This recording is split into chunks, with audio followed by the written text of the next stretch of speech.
In 2008, South Africa came under the spotlight for xenophobic attacks that spread throughout townships around the country.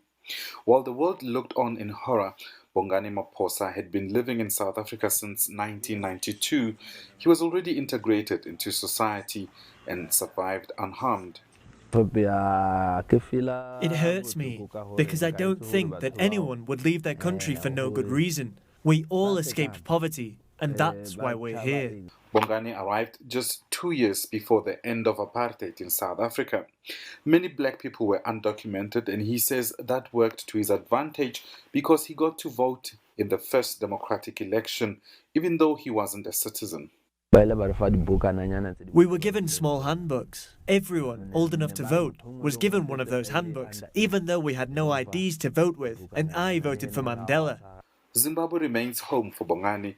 He just came back from there just a few days ago and says the situation is quite desperate.